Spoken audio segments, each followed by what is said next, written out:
Hello, my name's John Sanfilippo. I run a business in Kingston, Ontario called Tyton Sound. Pretty much everything that Tyton does can fall under one of two categories. There's audio branding and audio production. Now, audio production is mostly self-explanatory. That includes a number of things such as recording, usually just recording of voiceovers. Lots of voiceover these days. That's a big part of the business. Automated dialogue replacement, also known as ADR, basically dubbing. For example, a couple of months ago, we were approached by this agency in Toronto to do an ADR session. They had shot this aspirin commercial, and it was shot in this very busy hospital environment, so there was a lot of noise on their audio track. So what they did was they sent the talent over to us. We re-recorded all of her dialogue in studio and send it back, and they just have to drop it in, and in the end, you get a very polished product. In the past, we've done sound design, custom sound effects for film, video, apps, games, that sort of thing, as well as audiobooks. Something we haven't really got into that much, but well within our realm of ability is podcasts. And in the last couple of years, we've gotten into audio mastering in a big way, specifically for video. People that do video, for them, audio is last on the list. They're very concerned with getting all the shots right, getting the edits right. So it makes sense to send it to a company that does sound exclusively. And of course, we have lots of tools that are unavailable to most video producers, so we can really take it to a place where most producers can't. So they can actually send us their audio session. We can open it in Pro Tools, and from there we can mix, edit, process, whatever we need to do. And in the end, you get a very polished product, both in terms of the sights and the sound. So it's great to be able to kind of cross disciplines and get the most out of both of them. Now, I'd like to play just a quick game with you. We'll just play some audio and just see if you can figure out what it represents. So that one's pretty easy. That's McDonald's. They've been running that for well over a decade now. McDonald's has always been very well branded, both visually and with sound. Next one.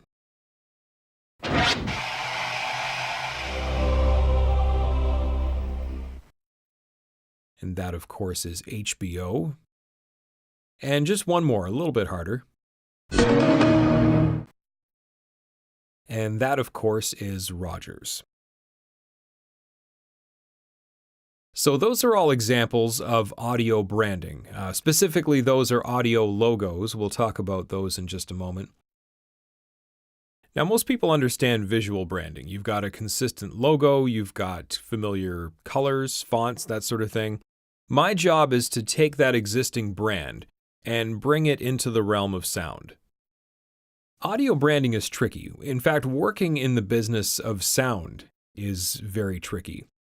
People tend to grasp sights much better than they do sounds. Sights are very obvious. They're very in your face much of the time. Sound is a little more elusive, and this is even evidenced by just the way we consume media. Video is widely available in high def and even 4K in some places. Audio is often presented in compressed formats and played quite often on one of the worst sounding music players available, being the smartphone.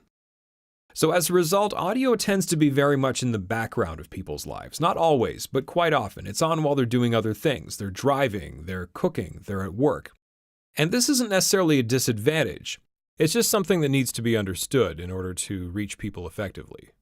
And what we want to do is engage the passive audience. You need to be able to reach people on an almost subconscious level. And one of the biggest mistakes that writers and producers make is they write and produce with this idea that the audience is hanging off their every word. But quite frankly, they're not. As we said, they're doing other things. They're going about their lives. So engaging the passive audience. Now, I often find myself explaining auditory concepts using visual analogies. And this will be the first of a few, I think, over the course of this little presentation. Engaging the passive audience, trying to reach people on that almost subconscious level. All that media that's out there already, all that noise trying to get your attention. It's like a bunch of people trying to get into a busy club. There's just one door, there's a huge line around the block. Reaching people on this subconscious level is like sneaking in the back door. They didn't necessarily hear you come in. They don't necessarily know that you're there right away. But you're there, and they're going to know that you're there. Now, 2 out of 5 businesses have no idea how their brand sounds, and 1 out of 5 have any kind of audio brand to speak of. So let's look at a few audio branding tools that are available. Now, the simplest is probably simply a brand voice, or a spokesperson, if you will. And this is just a voice that becomes associated with your brand. And if you're new to audio branding, you need to ask yourself, what type of voice is going to fit our brand? Do we want something sort of more serious and authoritative? Do we want something bright and fun?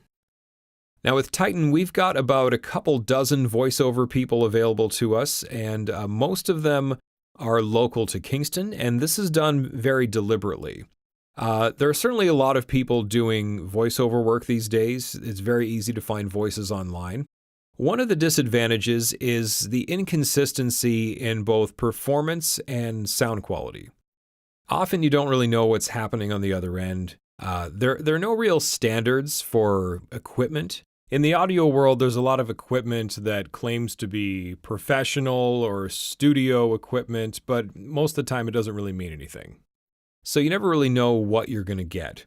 Here we're not only able to control the quality and the environment, but I kind of double as not just the technical producer, but also voice coach / director. I've been working with voice people for many, many years, and I've gotten very good at getting the right performance out of people.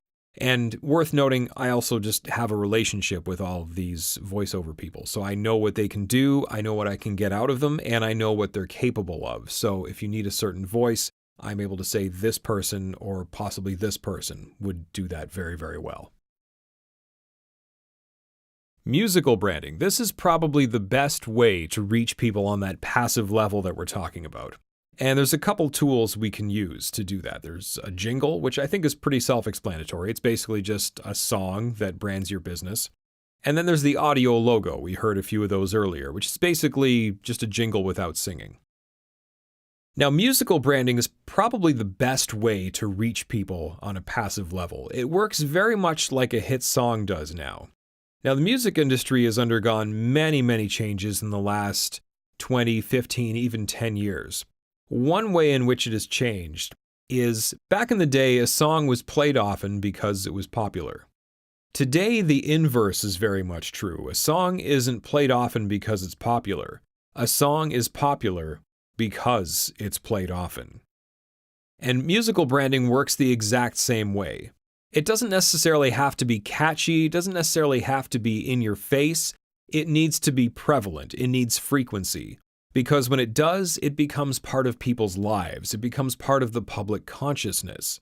It becomes top of mind. And at the very least, if it is catchy, you've got free commercials all day in people's heads. And one of the great things about musical branding is how you can kind of cross media and integrate it into the visuals. If you've got, you can animate your logo sort of in time with the music. Just a great sort of confluence of media and skills that really drives it home.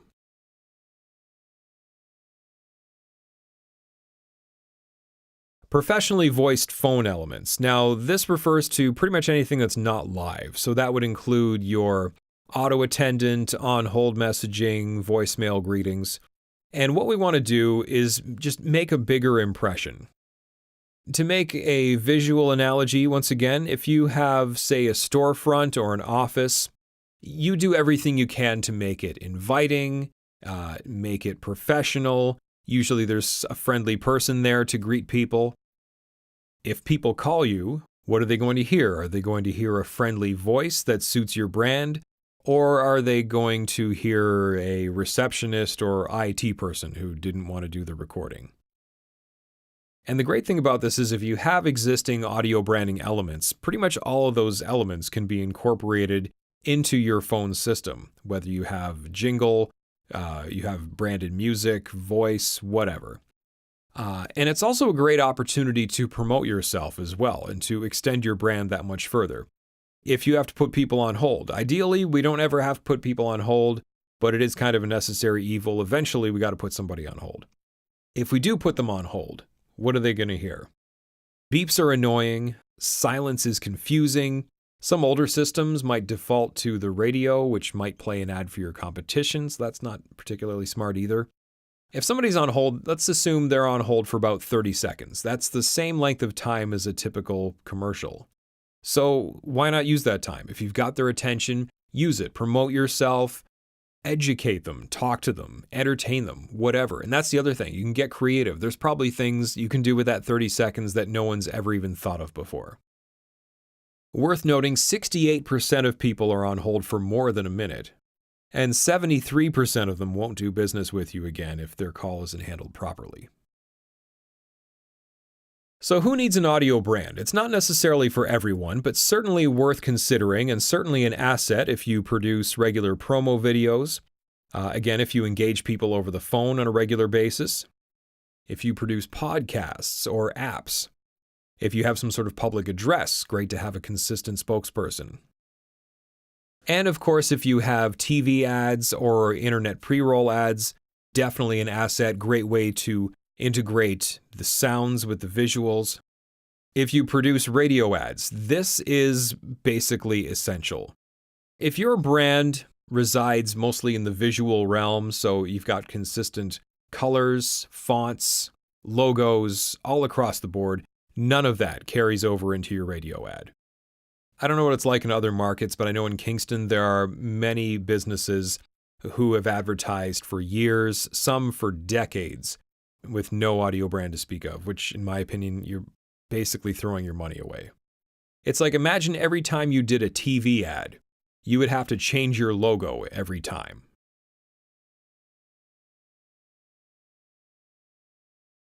So I just want to talk a little bit about some of the stuff we've been involved in. Now, I know certain Communo members were involved in the Home Depot marketing portal, and we were as well. We did the voiceovers for those. And probably worth noting, we did not really a branding element, but we did the audio mastering for the pro referral videos as well. On the provincial level, we've been working with Shoreline's casinos for the last several months, and they've been great to work with. They've got a great brand. Their visual brand is great, and their audio brand is just as strong. We've been doing their radio ads as well as the audio component to their TV ads. So we've been providing a consistent voice. They've got a jingle. Everything's in place. And that's been a great relationship. I'm really curious to see how that grows in the next several months and maybe years. And on the local level, yes, we did jingle for the Sexy store in Kingston for Pleasure Island, the adult fun store. And this was an interesting one because they wanted to do TV and we're kind of struggling because a lot of the stuff they wanted to put on TV, you couldn't really show on TV. So they've been doing some radio, but it didn't have any consistency. You could have inserted the name of any other adult store and it would have made just as much sense. So we got connected with them and we ended up producing a jingle. And it was tricky because they didn't want to come across as being sort of sleazy. They want to be known for being classy, knowledgeable, fun, inviting. And that was all reflected in the jingle. We knew that when we produced the jingle, we all agreed we didn't want to do the usual waka chawaka sort of stuff. So the jingle that we did produce, it was fun, it was quirky, it was a bit sexy, it was catchy, and it just worked. Now they're top of mind, their brand is built in, they're opening another location. And it's fun, these little stories that come out too when a jingle does become sort of prevalent and becomes part of the public consciousness.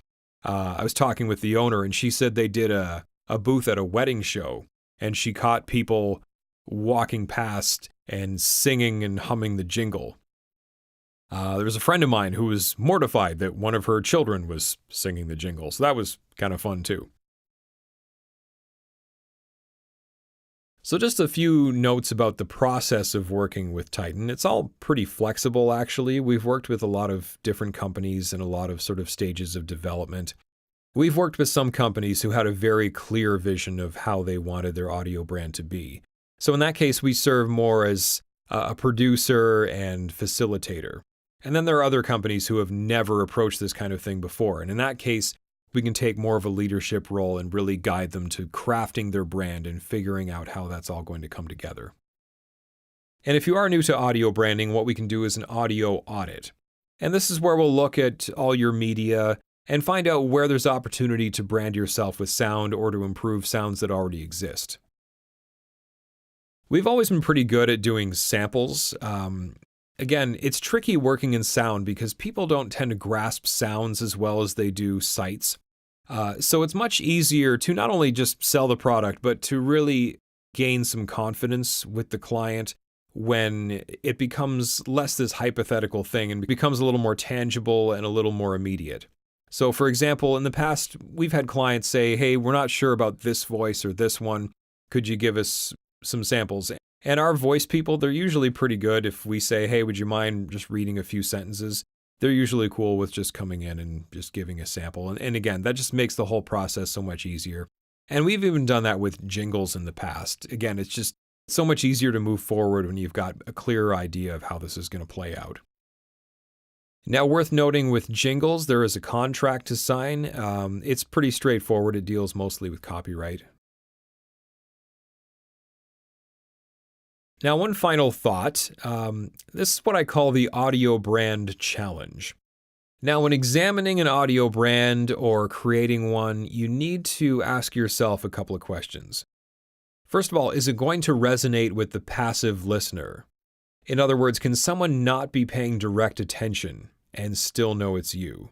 And this is going to take time. Audio branding takes a while. It's just like visual branding. It doesn't happen overnight, but eventually people will recognize the sound of you as well as they do the visual component to your brand. Now, the big challenge, does it still work without your name? In other words, can you remove your name from your branding elements and still be recognized? Now, if you're a new business, this isn't going to work right away.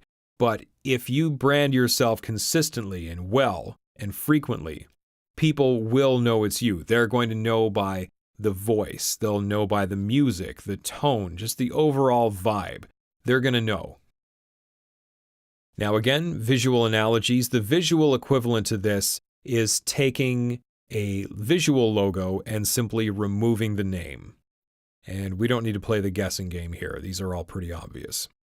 Now, if your logo is your name, then it becomes simply a matter of rearranging the letters and seeing if it's still recognizable. And once again, pretty easy. I just kind of Googled logo parody and this is what I got. Now, for the sake of brevity, I left out playing audio except for the little game at the beginning, but there's a lot of content on TytonSound.com. I urge you to check it out and give it a look/listen. Lots of fun material on there and maybe a few things that you've heard before. And that's pretty much it. If you want to learn more or if you are interested in pursuing audio branding, go to TytonSound.com and give us a shout.